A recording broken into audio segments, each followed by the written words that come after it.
The valet stopped my car at my own gate. He was 19, in a rented black vest, holding a clipboard. "Sir, name on the list?" It's my house.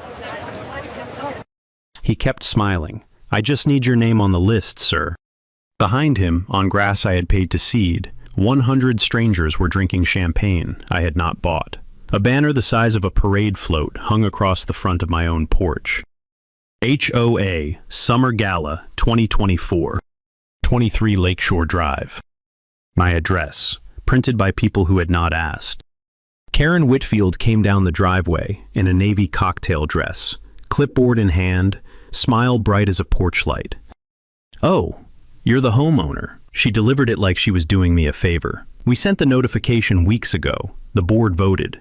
You're welcome to wait inside the clubhouse until midnight, or come back tomorrow morning after cleanup." I asked her to clear my property. Her smile hardened. "If you cause a scene in front of our guests," she said, "I'll have you removed. We have an off-duty officer here for events. Don't embarrass yourself in front of the neighborhood." I've been a real estate litigator for 22 years. I know the exact shape of the smile a person wears when she believes she cannot be told no. Karen was wearing it. I looked past her, at my own lawn. Two men in pastel shirts were standing on my private dock. The dock I had rebuilt board by board after I bought the place, sitting on 200 feet of deeded private lake frontage that a 1968 plat map had drawn in ink. A woman in heels was walking across my flower bed. A caterer was rolling a stainless steel serving cart over a hosta I had planted myself. Someone in the crowd was already drunk enough to laugh too loud. Behind Karen, a board member I recognized from the spring meeting, Greg, husband of a local real estate agent, raised his phone and took a photograph of my license plate, openly. He wanted me to see him do it. He smiled when our eyes met, the smile of a man who has been told for years that he is part of something important and finally gets to feel the weight of it. I did not raise my voice. I noted the banner. I noted the time on my dashboard clock, 5:47 p.m. I noted the valet's clipboard, which I could see now had names written on it in two different inks. I noted Greg with his phone. I noted the off-duty officer leaning against a catering van by the side gate, eating a shrimp off a toothpick. And I said one word. "Understood." Karen's smirk widened. She read it as surrender. She turned and walked back toward her party, calling over her shoulder, "Thank you for being reasonable," the way you'd thank a dog for sitting. I put the car in reverse.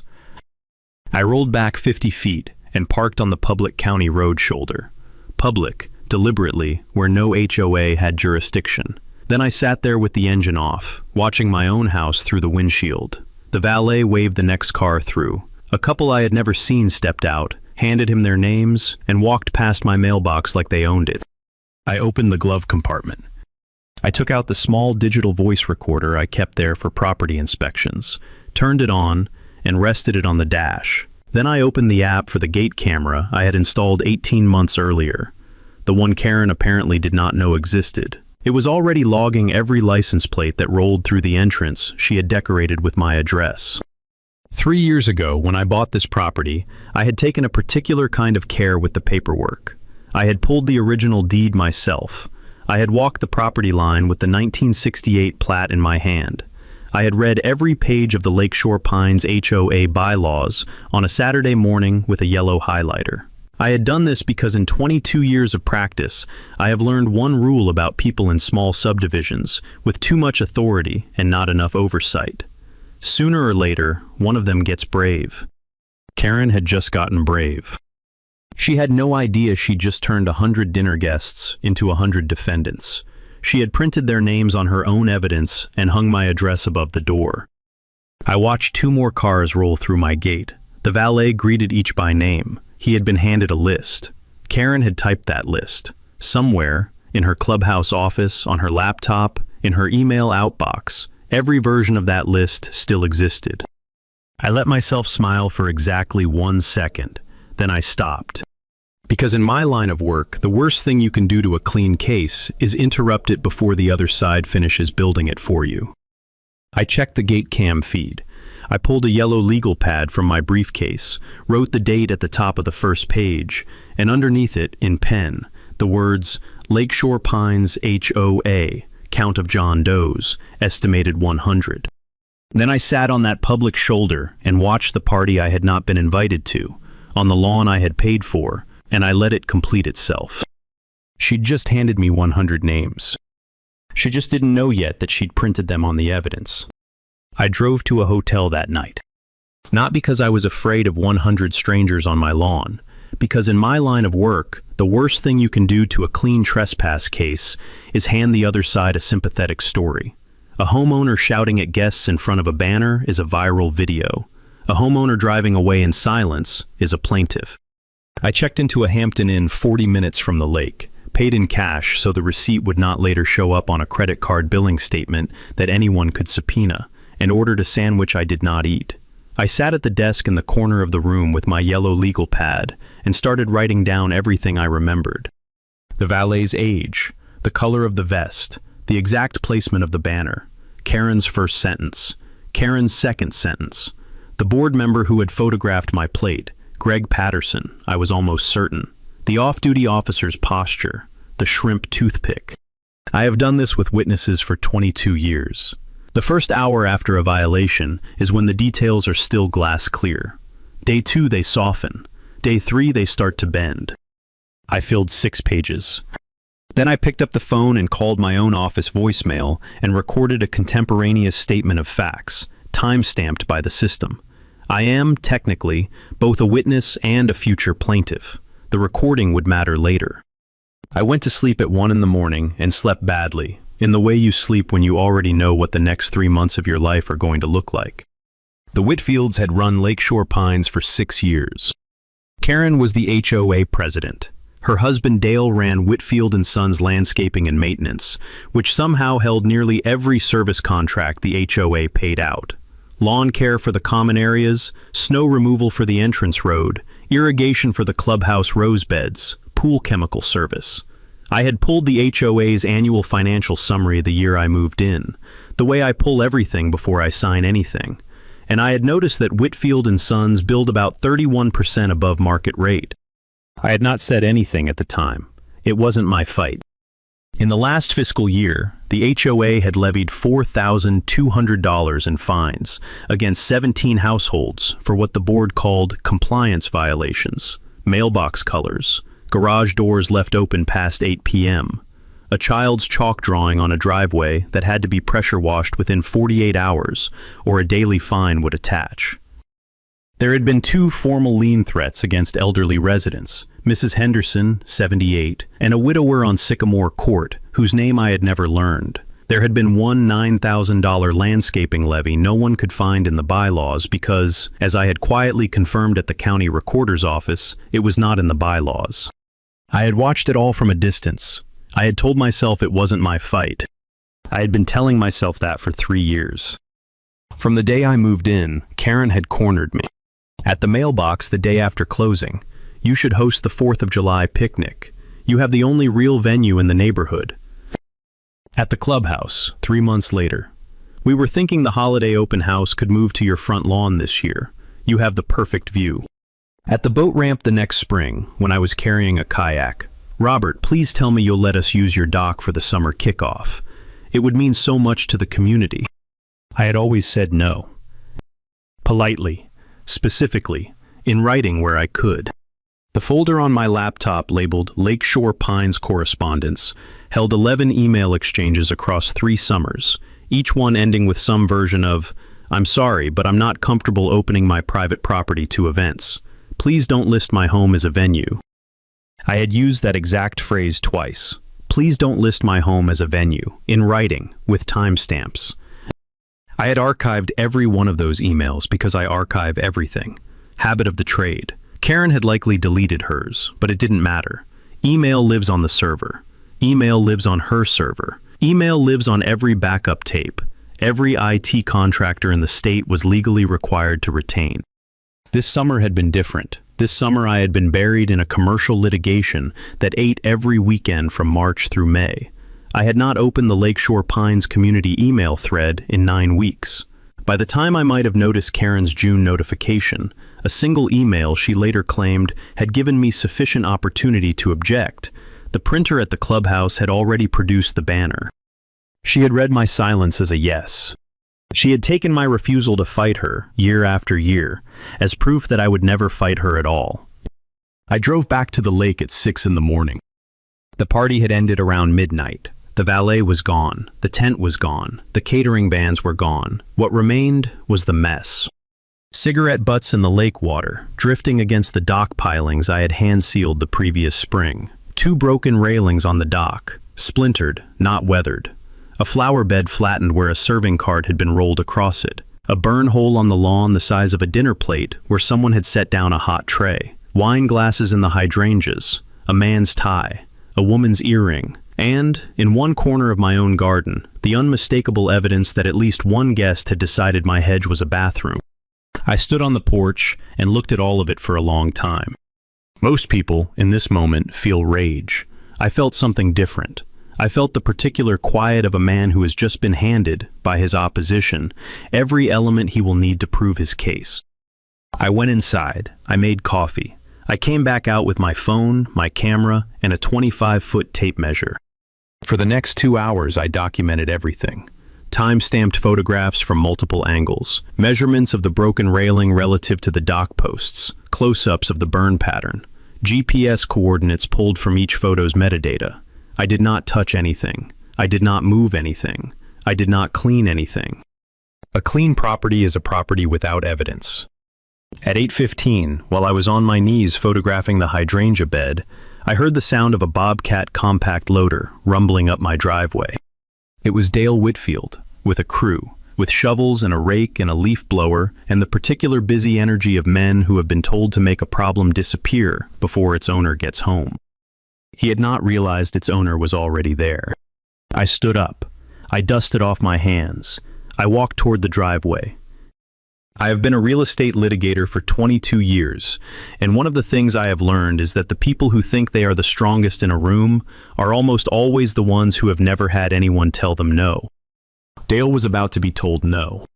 He just didn't know yet that the man telling him knew the precise statute number for tampering with evidence in a civil proceeding. Dale Whitfield climbed down from the Bobcat with the easy authority of a man who had never been refused on a job site. He was in his late 50s, sunburned across the back of his neck, wearing a polo shirt with the Whitfield & Sons logo embroidered above the heart. 2 crew members in matching shirts stood behind him. One held a rake. One held an industrial-grade leaf blower already cradled like a rifle. "Hey, Robert." Dale gave me the smile of a man who assumed we were friends because we had once nodded at each other from across a parking lot. "Karen sent us over to handle cleanup. Won't take more than an hour. You'll have your yard back by 10. You're not touching anything on this property today." He blinked. "Sorry?" I said, "You're not touching anything on this property today. I'd like you and your crew to leave." Dale's smile didn't move, but something behind his eyes shifted. He had not expected the word property in that sentence. He had expected the word yard. "Robert, the HOA's already authorized this. The board approved the cleanup last night. It's a community responsibility. It's a private lot. The HOA's authority ends at the road shoulder. You can confirm that with your wife, who has presumably read the bylaws she enforces." He looked over my shoulder. There was nothing there. He was looking for someone to back him up, and finding only my mailbox. "Robert, come on, don't be like this. The neighbors will see." "I hope they do." I stepped between him and the lawn and pointed at the road. "There's a public county road that way, past my gate, past my property line. You and your crew can stand on it as long as you'd like. You may not cross onto this property with equipment without my written consent. If you do, I will document it and add the cost of evidence spoliation to the action that is already being prepared." It was the word action that did it. Not lawsuit, not case, just action. People who work for a living recognize that word. It means paperwork that doesn't stop just because you stop reading it. Dale stood there for a long moment with the Bobcat idling behind him. Then he turned his head and said, quietly, to the man with the rake, "Load it up." The leaf blower clicked off. The rake went into the truck bed. The Bobcat reversed slowly down my driveway, beeping the entire way. Dale paused before he climbed back into the cab. "Karen's going to be very upset with you, Robert." "I know." "You don't want her upset with you. You don't know what she can do." "I have some idea." He nodded, the way men nod when they have decided the conversation is no longer worth the effort, and drove off. I stood at the edge of my driveway and watched the truck disappear around the bend. Then I turned back to the lawn and took 11 more photographs, this time with the wide shot of the property line clearly visible in the frame, evidence that the cleanup crew had reached the property but not crossed it. That afternoon, I drove to the clubhouse. The Lakeshore Pines clubhouse sat at the entrance of the neighborhood, a low brick building with white columns and a green metal roof. Inside the front office was a counter, a coffee maker, a corkboard pinned thick with notices, and Linda, the part-time secretary, 60-something, who had worked there since before the Whitfields took over. Karen was already at the counter when I walked in, on the phone, in a different cocktail dress from the one she'd worn the night before. She saw me. She held up one finger. She kept talking for another 2 minutes about a quote for a new landscape design at the entrance. When she finally hung up, she did not greet me. "Robert, I assume you're here to apologize for the way you spoke to my husband this morning. I'd like 3 things in writing, please." She blinked. "I'm sorry?" 3 things in writing. First, a copy of the notification you claim authorized use of my property as a venue. Second, the board meeting minutes recording the vote that approved that use. Third, the section of the bylaws that grants the HOA authority to designate private property as an event venue. Linda, behind Karen, had stopped typing. She did not look up. She did not look away. She just stopped typing. Karen recovered quickly. She was good at this part. "Of course, I have nothing to hide. Linda, can you pull the notification email from June?" Linda pulled it. It was an email, sent on June 14th at 8:17 a.m. from Karen's HOA account to an address, rwhitman63@aol.com, that had not been mine since 2021. I had updated my contact information with the HOA twice. Both updates were in the file, Linda's file. Linda knew it. Linda did not say so out loud. She just slid the printout across the counter. I looked at it. This address has not been mine for 2 years. Karen waved her hand. "Well, it's the one we had." "It is not the one you had, it's the one you sent to." She did not respond to that. She did not need to. Linda's eyes met mine for half a second. "I'd like the board meeting minutes. Those are internal and confidential. The bylaws require disclosure of any board action affecting a homeowner's property rights to that homeowner on written request. I am making a written request." I took a pen out of my jacket, wrote 3 lines on the back of the June 14th printout, and signed it. Now I am making it in writing. Karen's face went a shade tighter. "And the bylaws section authorizing private property use?" Article 7, Section 3, Shared Community Amenities. Article 7, Section 3 governs the swimming pool and the clubhouse. It explicitly excludes private lots. I can recite the language if you need me to. "No provision herein shall be construed to grant the association any right of entry, use, or designation over individually deeded residential parcels." I had read those bylaws on a Saturday morning in 2021 with a yellow highlighter. The sentence had stayed. Karen had not read them. She had inherited them, and she had assumed nobody else had read them either. She tried a different angle. "Robert, I think you're upset, and I understand that. But I have to be honest with you. The way you've been behaving, refusing cleanup, photographing people, harassing my husband, is the kind of conduct the board takes very seriously. We have provisions for hostile conduct toward HOA officers. We can fine you $500 a day. We can place a lien on your property. I don't want to do that, Robert, but I will if you keep pushing this." It was the threat I had been waiting for. "I'd like that in writing too, please." Her eyes narrowed. "I'm sorry?" "The hostile conduct provision, the $500 per day fine, the lien threat. I'd like it in writing, on HOA letterhead, signed by you as president, dated today." She stared at me for a moment. Then, and this is the part I still think about, the part that tells you everything about a person who has spent 6 years unchecked, she smiled. She thought I was asking for it because I was afraid. She thought a piece of paper with her threat in writing would scare me into compliance. She walked to the office printer. She typed for about 90 seconds. The printer hummed. A single sheet came out on Lakeshore Pines' HOA letterhead, the green logo at the top. She signed the bottom with a flourish, dated it, and slid it across the counter to me. Notice of hostile conduct. To Robert Whitman, 23 Lakeshore Drive. From Karen Whitfield, President, Lakeshore Pines HOA. The body of the notice cited my obstruction of community cleanup, my harassment of HOA officers and contractors, and warned of a $500 daily fine, beginning at 5 p.m. that day, plus the potential placement of a property lien pursuant to Article 7 and applicable HOA enforcement powers. I read it once. I folded it neatly. I slid it into the inner pocket of my jacket. Thank you. Linda was looking at me now. She did not look away. Was there anything else, Robert? No, thank you, Karen. Thank you, Linda. Have a good afternoon. I walked out of the clubhouse, drove back to my house, and placed the notice of hostile conduct in a labeled folder I had already prepared on Sunday night. The folder was labeled, in my own handwriting, Exhibit 7. I had not numbered any of the others yet.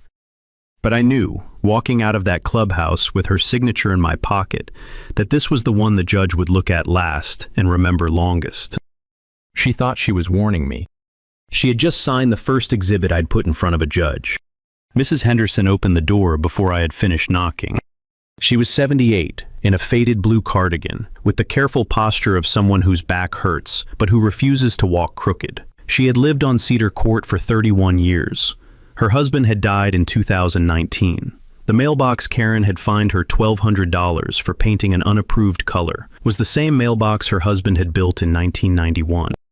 Robert, come in. I had called her on Sunday morning. I had said only that I needed to ask her a few questions about the gala. She had said, "I've been waiting for someone to ask," and hung up. Her kitchen smelled like coffee and old paper. She set a mug in front of me and sat across the table with her hands folded in her lap, the way you sit when you have rehearsed what you are about to say. Karen asked me to volunteer at the clubhouse in May, to take RSVPs for the summer gala. I didn't want to, but she said if I didn't help, the board would revisit my mailbox case. I'm not proud of it, Robert. I took the job. You don't owe me an apology, Mrs. Henderson. I owe somebody one. She got up slowly, walked to a drawer beside the refrigerator, opened it, and took out a single sheet of paper folded into thirds. She laid it on the table between us. It was a photocopy of the original RSVP sign-up sheet, 102 names, most of them in the handwriting of the guests themselves, signed as they had arrived at the clubhouse to confirm attendance. Beside each name, a phone number. Beside each phone number, a home address. I made a copy before I handed the original back to Karen on June 20th. I don't know why, I just did. Something about her smile that day. I looked at the page, then I looked at her. Mrs. Henderson, would you be willing to sign a statement saying exactly what you just told me? That Karen asked you to volunteer under threat of revisiting your mailbox fine, that you collected these RSVPs at her direction, and that this is a true copy of the original. She did not hesitate. I'd be willing to sign it in front of God, Robert. I have been waiting 3 years for someone to take that woman down. I will sign anything you put in front of me. The Patels lived 2 streets over. Anish Patel met me at the door in a paint-stained t-shirt. The fence Karen had threatened to lien his property over, for being 1 inch over what she had insisted was an easement, and which the county plat showed was not an easement at all, stood unfinished in his yard, 6 feet of post and no panel, 3 years after the dispute had stalled. He invited me inside. His wife Rena brought iced tea. Their daughter, 11, sat at the kitchen island doing math homework and pretending not to listen. I asked them if they had received an invitation to the summer gala. Anish went to his laptop and pulled it up. Rena read it aloud. You are warmly invited to the Lakeshore Pines HOA Summer Gala, hosted at 23 Lakeshore Drive. Gracious gardens, private dock access, lakefront dining under the stars. RSVPs, requested by June 18th. She lowered the laptop and looked at me. That's your address, Robert. It is. There's nothing in here about you. There's no mention of the homeowner at all. I know. Anish exhaled slowly and rubbed his face. She made it sound like an HOA property, like the dock was, I don't know, a clubhouse amenity. like the address was just where the venue happened to be located. I know. My God, Robert, we RSVP'd. We didn't go. Rena had a work thing. But we RSVP'd. We're on that list. I know. I have the list. There was a long silence. Then Rena said, "What do you need from us?" A signed affidavit, the invitation as you received it, in its original email form with the headers intact. And, if you're willing, a sentence stating that you understood the venue to be HOA controlled property based on the language of the invitation. She nodded once. I'll have it to you by tomorrow night. Brian Cole met me at a coffee shop in town, 20 minutes outside the neighborhood, on a Tuesday afternoon. Brian was 41, an accountant, one of 7 members of the HOA board. He had voted no on every major Karen initiative for 2 years and lost every vote 5-2. He drank his coffee black and slid a manila folder across the table before I had finished sitting down. These are the meeting minutes for every board meeting since January. Karen keeps them. She emails them out. I print them and keep my own copies because I don't trust her to keep mine if she ever decides to. I opened the folder. The April 16th minutes contained one line about the summer gala. Karen reported that planning is underway, venue secured, catering and entertainment quotes being finalized. There had been no motion, no second, no vote, no discussion. Karen had reported and the minutes recorded the report. The May 21st minutes were the same. Karen confirmed gala arrangements are on schedule. The June 18th minutes, the meeting closest to the event, did not mention the gala at all. There was never a vote, Robert, she announced. We didn't object because none of us thought she meant your house. I assumed, Greg assumed, all of us assumed, she meant the clubhouse lawn or the community park. Nobody asked. I should have asked. You didn't sign off on it. None of us signed off on it, not in writing, not in a vote, not in anything you could call authorization in a courtroom. I closed the folder. Brian, I'm going to ask you one question, and I need you to think about it before you answer. Are you willing to testify to what you just told me, under oath, in front of a judge? He drank his coffee. Yes.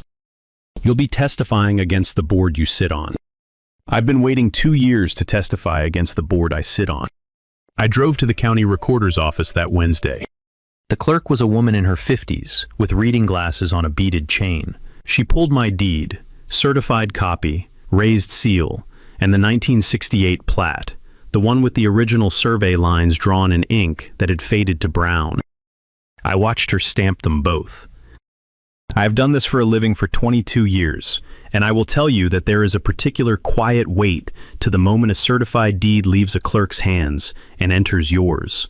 It is the weight of a fact the state has agreed to vouch for. You can argue about a lot of things in a courtroom. You cannot argue about a recorded deed. The deed said what I needed it to say. Fee simple, Robert J. Whitman, 23 Lakeshore Drive, 1.84 acres, including 207 linear feet of private lakefront and 1 improved dock structure. There was no easement clause. There was no shared use designation. There was no HOA amenity carve-out. The lot was mine. The dock was mine. The water frontage was mine. The gate was mine. And the lawn beneath the banner had been mine on the night 100 strangers walked across it. The plat said the same thing in a different language. The 1968 surveyor had drawn my property line with a steady hand. The HOA boundary stopped at the road shoulder, exactly where I had told Dale Whitfield it stopped.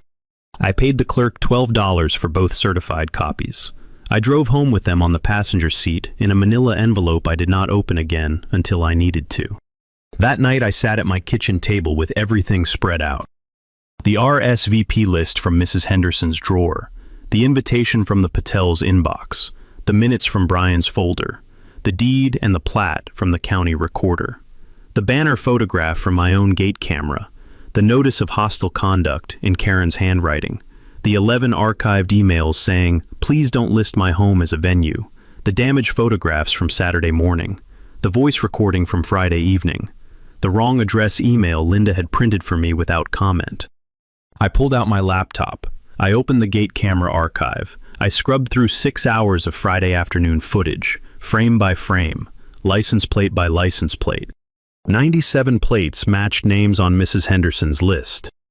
The other 5 were the catering company, the band, the rental tent crew, the florist, and a photographer Karen had hired for the event, all corporate defendants with their own insurance policies and their own paid lawyers, which meant they would settle quickly and quietly the moment they received the first letter. I made a second folder. I labeled it Defendants, Individual. I made a third folder. I labeled it Defendants, Corporate. I made a fourth folder. I labeled it Defendant, Whitfield, K, Personal Capacity.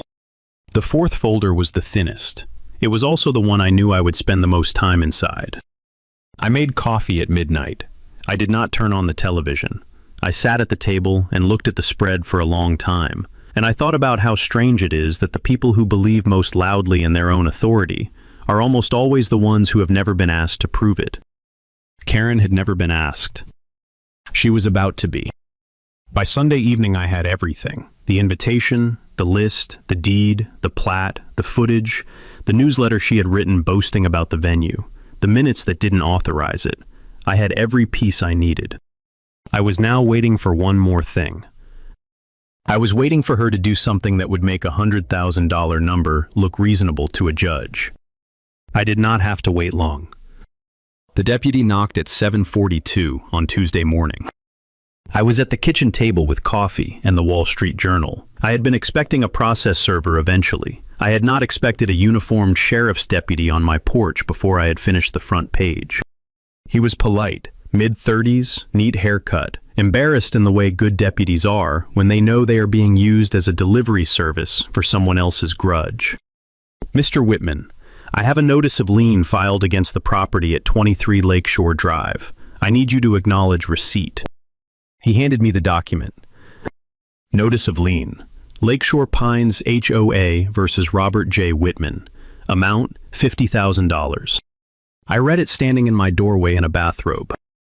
The lien was filed Monday afternoon, recorded with the county at 4:47 p.m., the last possible moment before the recorder's office closed. Karen had timed it so that I would not learn about it until Tuesday morning, when business hours would force me to scramble. The grounds listed were spectacular. Damage to community grounds, unauthorized event hosting, disturbing neighbors, hostile conduct toward HOA officers. She had recast my own trespass case as my violation. The damage her guests had done to my dock and my lawn was now described as damage I had caused to community grounds. The gala she had thrown without my consent was now described as an event I had hosted without authorization. The neighbors who had been on my lawn, drinking my air, were now described as the disturbed parties.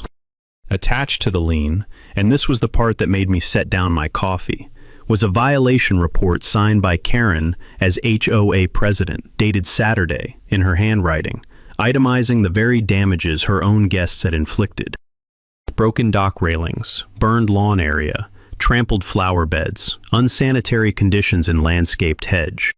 She had described, in her own writing, the trespass she had organized, and she had attributed it to me. The deputy was watching my face. He had read the document on the way over. He was a deputy. He knew what a lien for $50,000 meant. He knew what foreclosure proceedings looked like in a county this size. "Sir, you'll want to talk to an attorney." "I appreciate that." "Have a good day, Mr. Whitman." "You too, deputy." He walked back to his cruiser. I closed the door. I stood in my own foyer in my own bathrobe and looked at the document Karen Whitfield had just filed against the property the state had certified, by raised seal, was mine. And I felt, for the first time in 2 weeks, the particular quiet of a man who has just been handed the final piece. I called my office at 8:15. I told my paralegal, Maria, that I would be working from home for the rest of the week. I told her I needed a clean copy of Form 23, a civil complaint shell, blank, sent to me electronically by 10. I told her I needed 101 copies of it, individually serialized, printed on bond paper, by Friday. She did not ask why. Maria had worked for me for 14 years. She knew the rhythm of a case that was about to break. She asked one question. "What case caption, Robert?" "Whitman versus defendant name, et al. I'll send you the full list of defendants by Thursday morning." How many defendants? 101. There was a pause on the line. Robert. Yes. Is this the lake house thing? It's the lake house thing. I'll have the forms to you by 9:30. I hung up. By 10 that morning, Dale Whitfield's crew was back. They did not come to the front gate this time.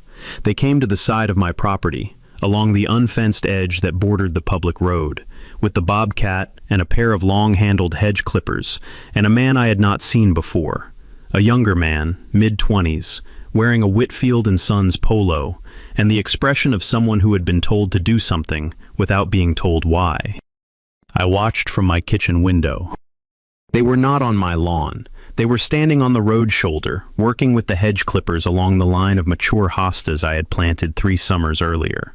18 hostas, each one large enough to fill a wheelbarrow. They were not trimming them, they were removing them, cutting them at the base and loading the whole plants into the bed of the truck.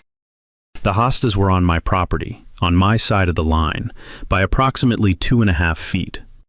I let it happen. I let them load every plant.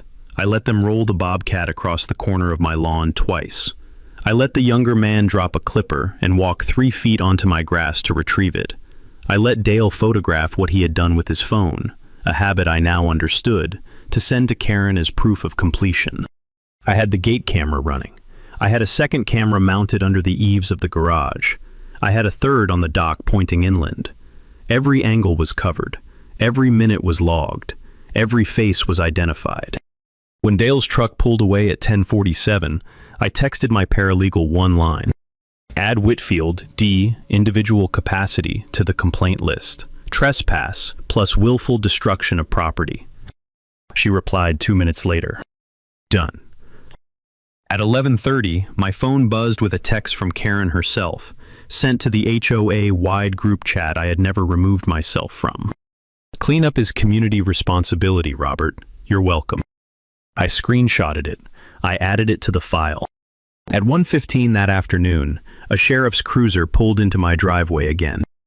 A different deputy this time. Older, heavier. He climbed out slowly and walked up the steps with the particular reluctance of a man who had been dispatched on a complaint he already suspected was nonsense. Mr. Whitman, we've received a report of suspicious activity at this address. Specifically, an individual on the property photographing structures and equipment in a manner that has been described as stalking. I looked at him for a long moment. I am the homeowner. I was photographing damage to my own dock. I have the deed inside if you'd like to see it. He sighed. Mr. Whitman, I don't need to see the deed. I just need to clear the call. Can you confirm for me that you are the owner of this property? I can. Can I see ID? I went inside, retrieved my driver's license, and brought it back. He glanced at it. He glanced at the mailbox. He glanced at the lake. Who filed the report? Karen Whitfield, sir, president of the HOA. Of course she did. He said it under his breath, not quite to me, mostly to himself. He handed back my license, made a notation on his pad, and said, I'll clear the call as unfounded. Have a good afternoon, Mr. Whitman. He paused on the step. For what it's worth, sir, we get calls from that woman about once a month. I had a feeling. You take care now. He walked back to his cruiser. I went back inside and added one more line to a separate folder I had not yet labeled. The line read, Sheriff's Call Log, date, complaint by Karen Whitfield, re-stalking. Cleared as unfounded. Officer noted pattern. The folder, when I labeled it, said Whitfield K, personal capacity, punitive. I sat at my kitchen table that night with the lien in front of me. 2 weeks earlier, this had been a clean trespass case. A homeowner, 100 guests, a deed, a fence line. Plain, almost simple. The kind of case a younger version of me would have called boring in a partners meeting. Karen had now turned it into something else. She had filed a lien with no legal basis. She had attached her own signed description of the trespass and attributed it to me. She had sent her husband's crew back to take 18 of my hostas. She had called the sheriff and tried to make me the suspect. 4 separate acts, all of them in writing somewhere, all of them within 48 hours of being asked, politely, for a piece of paper she could not produce. The lien was not the end of the case. The lien was the multiplier. Without the lien, this was a story about 100 trespassers and a homeowner who had been wronged. A judge would award damages, a reasonable number, maybe 10,000 per defendant, maybe less, depending on the day and the docket. With the lien, this was a story about a small-town HOA president who had abused a recorded property instrument to retaliate against a homeowner who had asked her, politely, for documents she could not produce. With the lien, every defendant in the case became a participant in a scheme of harassment. With the lien, the damages got punitive. With the lien, $100,000 per defendant stopped sounding like an attorney's wishful thinking and started sounding like the floor. Karen had handed me my own multiplier. She had handed me, in writing, signed, recorded with the county, the reason a judge would look at my number and nod. I drove to my office the next morning, Wednesday, at 6. I unlocked the front door before the cleaning crew had finished. I went to the supply room. I pulled 101 blank civil complaint templates off the printer where Maria had stacked them the night before, in serial order, on bond paper, ready. I carried them back to my own desk. I uncapped a pen. I started filling them in by hand. She'd just made it personal. That was the night I started drafting 101 separate complaints. The emergency board meeting was Karen's idea. She called it for Thursday night, 12 days after the gala, 4 days after she had filed the lien. The official notice, posted at the clubhouse, emailed to every household, taped to the bulletin board at the entrance gate, read, Emergency HOA Board Meeting. Subject, Hostile Homeowner Conduct at 23 Lakeshore Drive. Ratification of enforcement action. All residents encouraged to attend. She had also done something the bylaws did not permit. She had hand-delivered personal invitations to the 100 gala guests, including the ones who lived outside Lakeshore Pines, asking them to attend as character witnesses against an HOA homeowner attempting to weaponize the community for personal gain. She wanted an audience. She was going to get one. I parked in the public lot at 6:45. I was wearing a charcoal suit, no tie, a white shirt. I had not worn a tie in court since 2014, and I was not going to start that night for Karen Whitfield. I carried a single leather portfolio under my left arm. Inside the portfolio were 101 sealed white envelopes, each one bearing a single typed name in the upper left corner, and a folded copy of the bylaws section on response time that Karen had not realized I would invoke. The clubhouse parking lot was full at 6:50. I walked past 3 cars I recognized from the gala camera footage. Past Greg Patterson, the board member who had photographed my license plate, standing by his SUV. Past a couple I recognized from the Patel's description of who had attended. Past Dale Whitfield's white work truck, parked in the spot marked President's Spouse. Nobody recognized me. That was important. Nobody in that parking lot had bothered to look up who lived at 23 Lakeshore Drive. Nobody had Googled the homeowner whose property they had occupied. They had walked across my lawn drinking my air for 4 hours on a Friday night, and not one of them had asked the simplest question that any responsible adult asks before attending a private event. Whose house is this? I walked in alone and took a seat in the front row. Karen was at the head of the meeting room, behind a long folding table, with the other 6 board members lined up beside her. The American flag was on her left. A Lakeshore Pines banner, smaller than the gala banner, but the same green logo, hung on the wall behind her head. The room held maybe 120 people. Folding chairs were arranged in rows. Late arrivals were standing along the back wall. Mrs. Henderson sat in the 3rd row on the aisle, her hands folded in her lap, watching me with the absolute stillness of an old woman who had decided what she was about to witness. Brian Cole, the dissenting board member, was at the far end of the long table. He did not look at me. We had agreed he would not look at me. Karen began at 7 on the dot. She spoke for 20 minutes. She described me as a hostile homeowner. She described me as a man who had refused community participation for 3 years. She described me as the cause of the property damage at the recent summer gala, an event she now referred to, with no apparent embarrassment, as having been graciously hosted by the Lakeshore Pines community on lakefront grounds. She showed photographs of the broken dock railings and the burned lawn patch as evidence of my hostile conduct. She showed the wrong address email from June 14th as proof of my refusal to engage. She showed the notice of hostile conduct she had signed 3 days earlier as evidence of the board's restraint. She did not show the gala banner. She did not show the RSVP list. She asked the board to ratify the $50,000 lien, to authorize foreclosure proceedings within 30 days, and to publicly censure me as a hostile resident. She finished. She turned to the room. Before we vote, I want to give the homeowner a chance to respond, in keeping with the bylaws. She said it the way you'd say, in keeping with our values of mercy. I stood. My name is Robert Whitman. I live at 23 Lakeshore Drive. I would like to invoke my 10 minutes of response time under Article 4, Section 8 of the Lakeshore Pines bylaws. The board chair, a man named Carl, retired, exhausted-looking, who had clearly not read the bylaws in years, looked surprised that the section existed. He glanced at Karen. Karen nodded, tightly.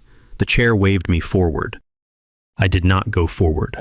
I stayed where I was, in front of my chair, in the front row, with the portfolio in my hand. I'm not going to give a speech tonight. I'm going to deliver 101 envelopes. Each envelope contains a copy of a civil summons. Tomorrow morning, every recipient will be served formally by a licensed process server.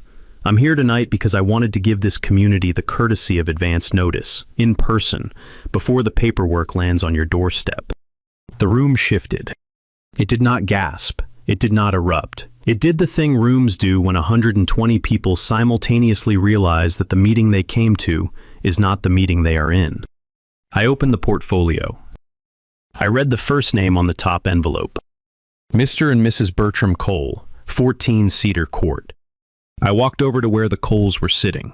Bertram Cole was 62, a retired engineer, married to a woman named Helen, who had a habit of squinting when she was uncertain. They had been on Mrs. Henderson's RSVP list at line 47. They had been on my gate camera at 5:53 p.m. I held out the envelope. Bertram took it. His hand did not shake. His face did not change. He looked at his name on the front, and then he looked at his wife, and then he looked at Karen. I read the next name. Mr. and Mrs. Ramirez, 8 Sycamore Court. The Ramirezes were 2 rows back. I walked to them. I handed them the envelope. Mrs. Ramirez accepted it with both hands, like a court summons was a fragile thing. Mr. Patterson. Greg Patterson, the board member who had photographed my license plate, stood up from his board seat at the long table. He came down to the front. I handed him his envelope. His name was the only one on it. He took it and walked back to his seat and sat down and put it on the table in front of him without opening it. I read the next name, and the next, and the next. I will not pretend the room stayed silent. By the 12th envelope, people were murmuring. By the 20th, a man in the 3rd row tore open his envelope and said, loud enough for the front of the room to hear, "Jesus Christ, it's a summons." By the 35th, a woman near the door began crying quietly. By the 50th, 2 guests who had not even sat down yet, late arrivals, turned around and left the building rather than collect theirs. Karen, behind the table, did not speak. She watched. She watched as I called every name from the list she had typed in her own clubhouse office. She watched as I crossed the room, row by row, and delivered an envelope to every face she had personally invited. She watched as her constituency, the ones she had brought tonight to cheer her on, turned, one at a time, into co-defendants in the largest civil action ever filed in our county. Around the 60th name, a man in the back stood up and shouted, "Karen, you told us the homeowner approved this." A woman next to him, "You showed us the address on the invitation." A third voice, somewhere I could not see, "You said it was HOA property." Karen opened her mouth. She did not speak. She closed it again. I kept reading names. I read for 41 minutes. When I reached the 100th envelope, the room was quieter than it had been at 7 o'clock when the meeting began. I had one envelope left. It was thicker than the others. It was sealed with a different seal. It had a name in the upper left corner that was not on Mrs. Henderson's list. I walked to the front of the room. I walked past the board table. I walked to Karen Whitfield, who was still standing behind her chair, who had not sat down once during the 41 minutes, whose face had gone past anger and past fear, and arrived at the blank place a person's face goes when they realize that the thing they did, that they were certain they could do, has done them back. I held the envelope out to her. "Mrs. Whitfield, this one is yours." She did not take it. "I'll leave it here for you." I placed it on the long table in front of her, lined up neatly with the edge. I turned to the room. "Tomorrow morning, every household I just visited will be formally served. The summons in your envelopes is the same document, page for page.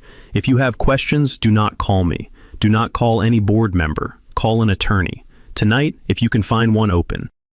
I closed my portfolio. I sat back down in the front row. The board chair, Carl, sat very still for a moment. Then he cleared his throat and said, in a voice that was not quite his own, "I think, under the circumstances, I think we should table the vote on the lien ratification." Brian Cole, at the end of the table, raised his hand. I moved to table indefinitely. Greg Patterson, who had been a Karen loyalist for 2 years, who had photographed my license plate at my own gate, who now had an envelope on the table in front of him with his own name on it, raised his hand. Second. A second board member, a woman named Janet, whose name I had not yet had occasion to learn, also raised her hand. Second. Carl looked at Karen. "All in favor of tabling the lien ratification indefinitely?" 5 hands went up. Karen did not raise hers. "All opposed?" Karen raised her hand. "The motion to table is carried, 5-1. This meeting is adjourned." The gavel hit. The room broke. People stood up holding envelopes the way you hold something hot. 2 board members were already on their phones in the corner. 3 families left without saying anything to anyone. Mrs. Henderson, in the 3rd row, finally looked away from me. She looked at Karen for a long moment, and then she stood up and walked out of the clubhouse without speaking to anyone. I gathered my portfolio. Karen had not moved. The envelope I had placed in front of her was still on the table, unopened, lined up neatly with the edge. I walked past her without looking at her. I had waited 3 months for this moment. She'd given me 99 co-defendants and printed their names on her own RSVP list. The case was consolidated by the end of August. 30 of the original defendants settled within the first 10 days of receiving their summonses. Their lawyers, the ones their families had hired in the panicked window between Thursday night and Monday morning, did the math the same way I had done it and arrived at the same conclusion. A quiet settlement now was cheaper than a public verdict later. The smallest settlement was $30,000. The largest was $90,000. The corporate defendants, the catering company, the band, the tent rental, the florist, the photographer, settled in the second week, every one of them under insurance, every one of them with non-disclosure clauses I did not contest. That left 70 individual defendants, the lien itself, the Whitfields personally, and the HOA as a corporate body. The case was set for hearing on a Tuesday morning in October. The judge was the Honorable Margaret Ellis, 26 years on the bench, 3 years short of mandatory retirement, known in the county for 2 things: a complete refusal to tolerate procedural games, and a particular distaste for HOA boards that mistook their authority for jurisdiction. I had appeared in front of her 4 times in the last decade. She remembered me the way judges remember the lawyers who do not waste her morning. I arrived at the courthouse at 8:15. I was alone, in the same charcoal suit, this time with a tie. I carried 1 leather case. Inside it was a single accordion folder containing 7 exhibits, every one of them tabbed, every one of them indexed, and a single legal pad with my opening notes. The hallway outside courtroom 3 was full. 70 individual defendants were in the room or in the hall waiting to be admitted. Most had attorneys.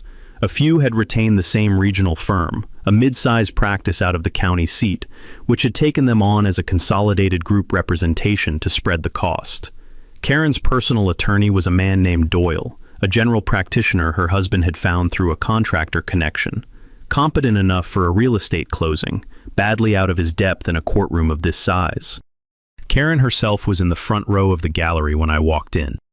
She had cut her hair shorter. She had aged. In the 11 weeks since I had handed her the envelope she had not opened in the clubhouse, in a way that I noted without satisfaction.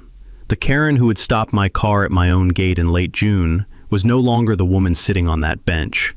The woman on the bench had lost weight. The woman on the bench was wearing a wedding ring and no other jewelry. The woman on the bench did not look up when I passed. Dale Whitfield sat beside her, his face the particular gray of a contractor who has just realized that his wife's hobby has cost him his business. I took my seat at the plaintiff's table. I unpacked my exhibits. I set my legal pad to the right of the accordion folder, my pen to the right of the pad, and my water glass to the right of the pen. The clerk called the room to order at 9. Judge Ellis took the bench. The bailiff called the case. Whitman versus Whitfield, et al. Civil Action 24-CV-1147. The bailiff turned to the plaintiff's table. Counsel for the plaintiff, please identify yourself for the record. I stood up. Robert J. Whitman, appearing pro se, Your Honor. Bar number 41-872. Admitted to practice in this state in 2002. Currently in good standing. I am also the plaintiff in this matter. The room behind me did the thing rooms do when something becomes audible that had been silent all along. Karen's head turned. She looked at the back of my head. I could feel it without looking, for what must have been a full second.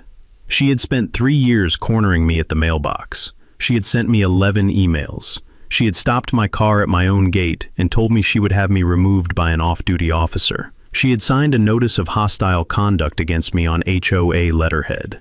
She had filed a $50,000 lien against my property. In all of that time, she had not asked me, even once, what I did for a living. Doyle, at the defense table, exhaled audibly. Judge Ellis looked at me over her reading glasses. Welcome back, Mr. Whitman. I take it we are not going to be wasting any time this morning. No, Your Honor. Proceed. I did not give a speech. I have watched lawyers in this position deliver opening statements that swallowed an hour. I have given speeches like that myself, in the early years when I thought a courtroom required eloquence. It does not. A courtroom requires a deed. I picked up the first exhibit. Plaintiff's Exhibit 1A. Certified copy of the deed for 23 Lakeshore Drive, recorded with the county recorder. Raised seal. Fee simple. Robert J. Whitman as sole owner. No HOA easement clause, no shared use designation, no carve-out for community access. I handed it to the bailiff. Plaintiff's Exhibit 1B, the 1968 plat map for the Lakeshore Pines subdivision. Property line clearly drawn. The HOA boundary, as recorded in 1968 and never amended, ends at the road shoulder. 23 Lakeshore Drive is a fee simple private lot. The dock is on deeded private waterfront. None of that property is, or has ever been, a community amenity. I handed it to the bailiff. I did not explain the law. I did not need to. Margaret Ellis had been reading deeds since I was in middle school. Plaintiff's Exhibit 2. The RSVP sign-up sheet for the Lakeshore Pines HOA Summer Gala 2024. 102 names, most in the handwriting of the guests themselves. Each name with an address, each name with a phone number, each name corresponding with a single document to one of the 70 defendants currently in this room. I let that one breathe. The judge took the page. She turned it. She turned it again. She looked very briefly at the gallery, at the 70 people whose names were on that single sheet of paper, and turned back to me. Continue, Mr. Whitman. I moved through the rest the way you move through a list when the items speak for themselves. Plaintiff's Exhibit 3, the gala banner that hung above the front porch of 23 Lakeshore Drive on the evening of June 28, 2024, photographed by my own gate camera at 5:42 p.m. The text on the banner reads, in 3-foot letters, HOA Summer Gala 2024, 23 Lakeshore Drive, my address, printed by the Lakeshore Pines HOA, without my knowledge or consent. Plaintiff's Exhibit 4, a copy of the Lakeshore Pines Community Newsletter, dated April 2024, authored and signed by Karen Whitfield as HOA President. Paragraph 3, Line 2. I'm pleased to announce that I've secured the lakefront venue for our biggest gala yet. Published 2 months before the homeowner was first contacted by any HOA representative regarding the event. I gave it 10 seconds. The room understood. I did not need to underline the sentence. Plaintiff's Exhibit 5.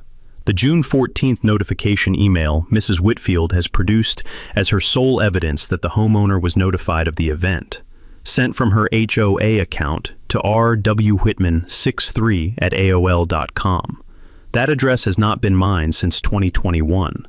I updated my contact information with the HOA in writing twice, once in 2022 and once in 2023. Both updates are in the HOA's own file, maintained by the clubhouse secretary, who is prepared to testify to that fact. Doyle, at the defense table, made a small sound and wrote something on his pad. Plaintiff's Exhibit 6. The board meeting minutes for the Lakeshore Pines HOA for the 3 meetings preceding the gala. April 16th, May 21st, June 18th. No vote on venue. No motion. No second. No discussion. No authorization.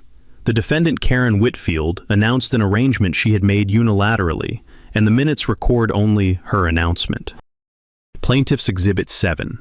The Notice of Hostile Conduct, dated July 3, 2024, signed by Karen Whitfield as president of the Lakeshore Pines HOA, issued 7 days after the gala, in direct response to my request for the documents described in Exhibits 5 and 6. The notice cites a $500 daily fine and the potential placement of a lien against my property. 8 days after she signed it, she did exactly what she threatened.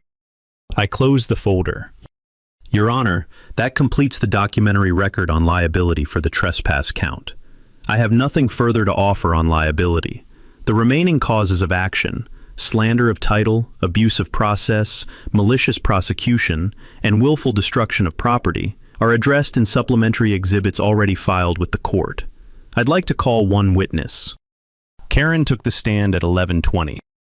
Doyle had advised her not to. I knew he had, because I would have. She had insisted. People like Karen always insist. They believe, right up until the last moment, that if they could just talk to the judge directly, the judge would understand.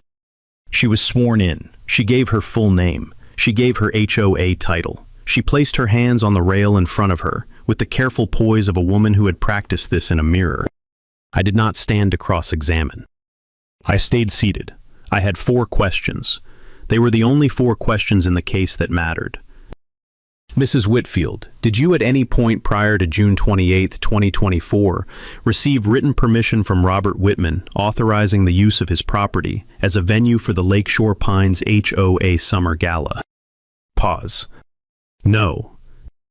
Mrs. Whitfield, do the Lakeshore Pines HOA bylaws authorize the board to designate a private residential lot as an event venue? Pause. No. Mrs. Whitfield, did the board of the Lakeshore Pines HOA at any meeting take a formal vote authorizing the use of 23 Lakeshore Drive as a venue? Longer pause. No.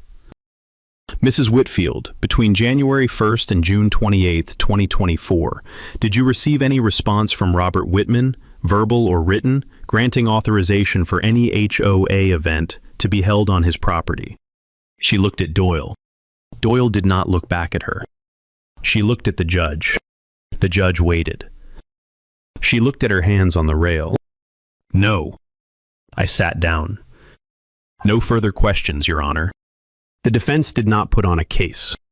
Doyle stood, attempted a brief argument about good faith reliance on informal community practice, was stopped by Judge Ellis with a single sentence. Counsel, your client filed a lien based on a violation report she herself prepared, describing damage caused by her own invited guests. Am I correct? And sat down again. The judge took the bench for 30 minutes. When she returned, she did not give a long ruling. Judge Ellis never has. On the count of civil trespass, judgment for the plaintiff against each individually named defendant in the amount of $100,000. The court finds that each defendant entered onto deeded private property, bearing the address of a private residence, in reliance on representations made by a party who lacked any authority to grant access, and that the resulting trespass was both numerous and, in aggregate, egregious. Compensatory damages are set against the moral certainty of the documentary record. Punitive damages are appropriate, are awarded, and are justified by the scale of the intrusion and the apparent failure of any defendant to make even the minimal inquiry expected of an adult invited to a private home. She turned to the lien. The lien filed by the Lakeshore Pines HOA against the plaintiff's property in the amount of $50,000 is hereby declared void as a matter of law. The court finds the lien was filed without any factual basis in retaliation for the plaintiff's exercise of his rights as a homeowner and constitutes slander of title. Damages on that count are awarded against the Lakeshore Pines HOA in the amount of $250,000. She turned to Karen. On the counts against Karen Whitfield personally, abuse of process, malicious prosecution, and willful destruction of property, the court finds for the plaintiff. Damages are awarded against the defendant in her personal capacity in the amount of $500,000. She set her pen down. The aggregate judgment against all defendants in this action, jointly and severally where applicable, individually where applicable, totals $10,050,000. She looked at the gallery. Court is adjourned. The gavel hit. I stood up. I put the deed back into the accordion folder. I put the plat back into the accordion folder. I put each of the other exhibits back in order. I capped my pen. I closed my legal pad. Behind me, the gallery did not move for almost 10 seconds. Then the room came apart in slow motion. A woman in the third row stood up and walked out without speaking. A man 2 rows back put his head in his hands. 2 of the defendants, whose names I had read in the clubhouse 3 months earlier, Bertram Cole and his wife Helen, sat in the same posture they had been in all morning, looking at each other. Helen was crying without sound. Bertram was not crying. Bertram was looking at his wife the way men look at their wives when they realize they are going to have to sell the second house. Karen had not stood up. She was still in the front row. Dale was standing beside her with a hand on her shoulder. The hand was not comforting her. The hand was holding her up. Doyle approached the bench to handle the post-judgment paperwork. Greg Patterson stood up from the gallery. He walked to the well of the court, past Karen, past Dale, past Doyle, and out the back door of the courtroom. He did not look at any of them. In the hallway, 2 minutes later, I heard him on the phone telling someone, a wife, a business partner, I never knew, that he was resigning from the board effective immediately and would be cooperating with any subsequent action against the remaining officers. Janet, the third board member who had voted with me on the lien tabling at the clubhouse, came down through the gallery and shook my hand without speaking. Mrs. Henderson was in the back row. I had not seen her come in. She had taken a seat where I would not have noticed her until the moment I turned around. When I did turn, she was standing, with one hand on the back of the seat in front of her for balance, and she nodded at me. One small, careful nod, and then she walked out of the courtroom in the careful, unbent posture of a 78-year-old woman who had waited 3 years to see what she had just seen. I packed my case. I walked out of the courtroom.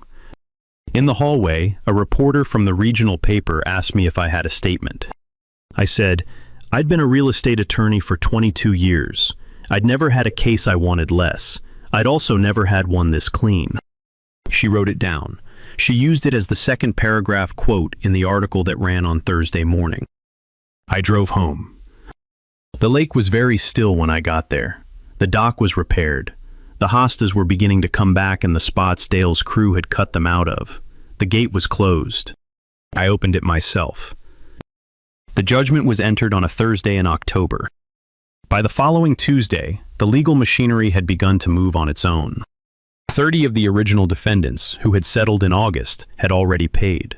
20 more, after the verdict, opened payment plan negotiations through their attorneys within the first week. 8 filed for bankruptcy by the end of the month. Their decision, not mine, and a problem for their creditors rather than for me. The corporate defendants paid out of their insurance carriers on a 30-day schedule. The catering company's check cleared on a Wednesday. The tent rental company's check cleared on the Thursday after that. The lien on my property was voided the same week as the judgment, the recording released by an order from Judge Ellis's chambers, without my having to file a motion. The county recorder pulled it from the books on a Friday morning. I watched the clerk strike the entry by hand in the margin of the ledger. She did it carefully, the way she would have done it for any release. But she also looked up at me once and said, very quietly, "Good." Karen lost her house 6 weeks later. The judgment against her in her personal capacity, $500,000, exceeded the equity she and Dale had in their property on Magnolia Lane.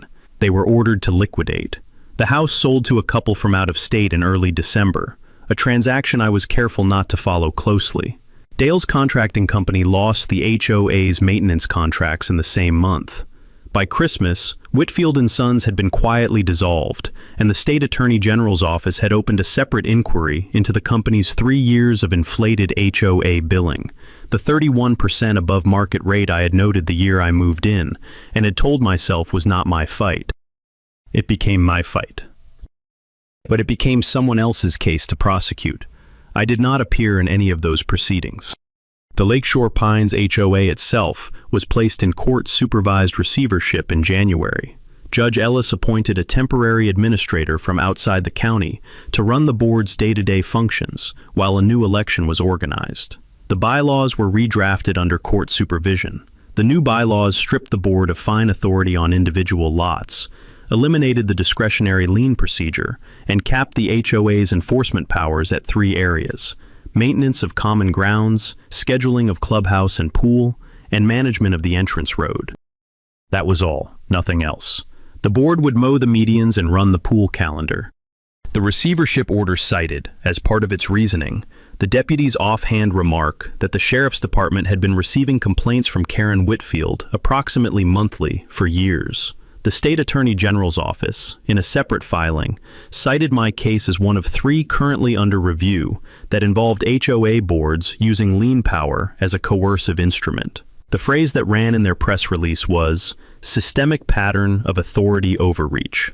It was not a phrase that would have meant anything to me 5 years ago. By February, it had become the kind of phrase that small paper journalists called my office to ask about. I declined every interview after the first one. The new HOA election was held in March. Brian Cole ran on a platform of 2 sentences. "We exist to mow common areas and run the pool, nothing else." He won unopposed. Greg Patterson, who had resigned in the courthouse hallway in October, did not seek re-election. Janet, the 3rd board member who had voted with us at the lien tabling, ran for treasurer and won.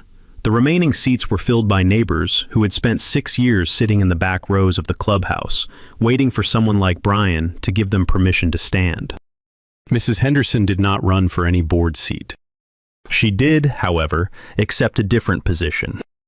In late January, I had placed the bulk of my recovery from the case into a charitable foundation incorporated in the state, organized for one purpose: to provide pro bono legal aid to elderly homeowners facing HOA harassment, lien abuse, or coercive fine practices. I funded it at $12 million, structured the grant-making to disperse over 20 years, and named the foundation after the road my house sat on, because I could not think of a better name.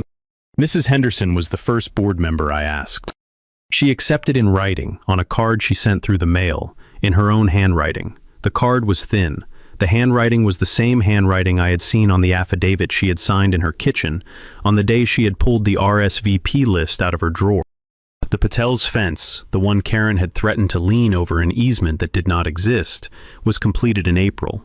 Anish finished it himself, on a Saturday, panel by panel. I drove past it that afternoon on my way back from the hardware store. It looked exactly the way a fence is supposed to look: straight, finished, no longer a half-built monument to a dispute that should never have existed.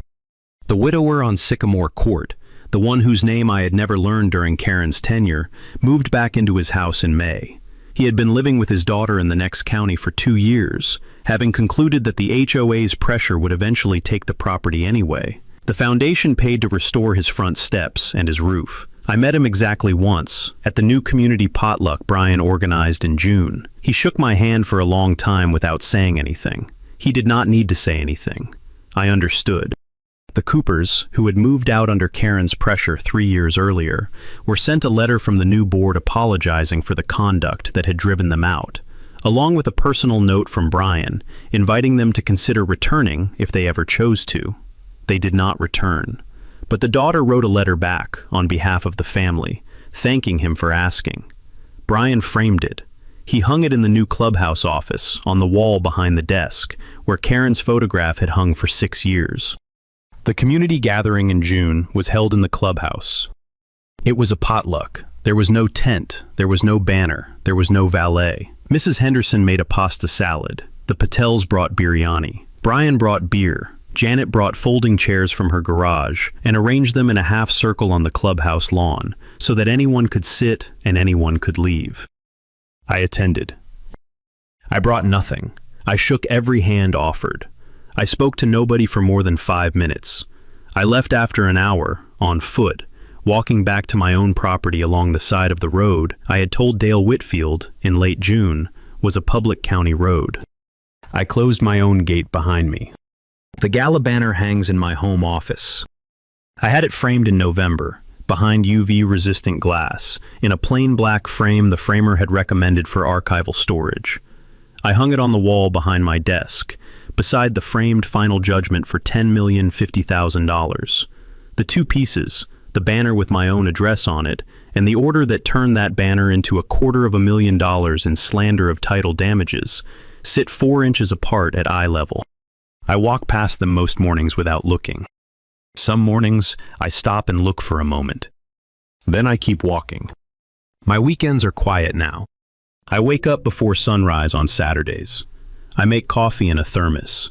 I walk down to the dock I rebuilt board by board after I bought the place, the dock the gala guests broke 2 railings on, the dock I repaired again in the week after the verdict, by hand, slowly, over the course of one Saturday morning. And I sit on the end of it with the thermos beside me and watch the sun come up over the lake. The hostas Dale Whitfield's crew cut down came back in the 2nd year. They came back smaller, at first, with thinner leaves, the way plants do when they have been forced to start over from a root system half their original size. By the 3rd summer, they had returned to full size. By the 4th summer, they were larger than they had been before he ever crossed the property line. I hosted a party in late August of the 2nd year. 4 friends from law school, their wives, 1 grandchild. We sat on the dock and drank beer and ate grilled fish, and watched the sun go down over the water. There was no tent, there was no list, there was no invitation card with my address printed on it. I had not realized until that night how badly I had needed to host a party I had chosen to host. When I walked my friends back up to their cars at the end of the night, I opened the gate for them. I closed it behind them. I walked back down to the dock alone. The lake was very still. The dock railings did not rattle. The water did not move. The banner did not hang above my porch. Karen Whitfield did not live in Lakeshore Pines. The clubhouse, half a mile away, was dark. She had reserved my lake mansion for 100 guests. I had reserved her a seat at the defendant's table, for life.